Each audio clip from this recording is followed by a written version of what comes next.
Le gouvernement algérien a décidé le 18 octobre de lever le couvre-feu nocturne encore en vigueur sur une partie du territoire pour endiguer la propagation de la pandémie de Covid-19 après un reflux des cas enregistrés. Le couvre-feu imposé entre 23h et 5h heure locale, encore en vigueur dans 23 préfectures sur les 58 du pays, sera levé à partir de ce 20 octobre, a annoncé le gouvernement dans un communiqué. Il a néanmoins été décidé de reconduire l'interdiction dans l'ensemble du pays de tout type de rassemblement de personnes et de regroupement familial, notamment la célébration de mariage et de circoncision et autres événements, selon la même source.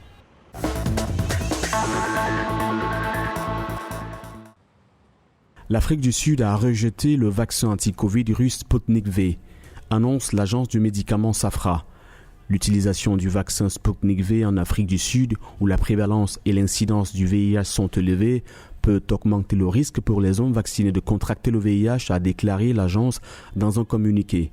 Le centre russe Gamaleya, qui a développé le vaccin, a déclaré qu'il fournirait des éléments démontrant que les inquiétudes de l'Afrique du Sud sont totalement infondées. Les conclusions concernant les populations à risque au VIH sont fondées sur des études à petite échelle, a ajouté l'organisation.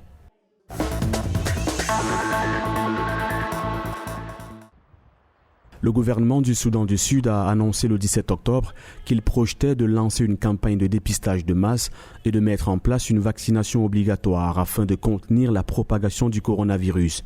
John Romunu, responsable des incidents pour la réponse au Covid-19, a déclaré que des tests de dépistage seraient réalisés à grande échelle au moyen d'outils de diagnostic rapide pour évaluer le niveau d'infection dans le pays.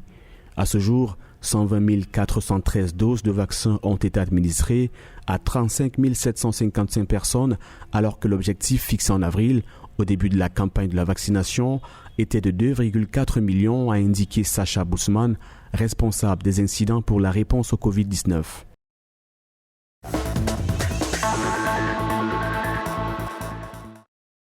Le Sénégal a reçu le 18 octobre 298 700 doses de vaccin AstraZeneca contre le Covid-19, un don du gouvernement du Portugal par le biais du mécanisme COVAX. Les doses de vaccin ont été officiellement réceptionnées au dépôt du programme élargi de vaccination à Dakar. Ces nouvelles doses de vaccin arrivent à l'heure où les leaders du continent africain se mobilisent pour un accès équitable aux vaccins dans le monde.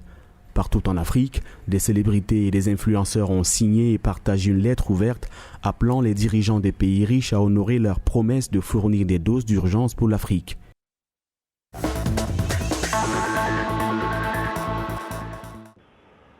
Le Premier ministre de la République du Congo, Anatole Koliné-Makosso, a annoncé le 18 octobre à Brazzaville que la troisième vague de la pandémie de Covid-19 avait commencé au Congo, avec la capitale comme épicentre.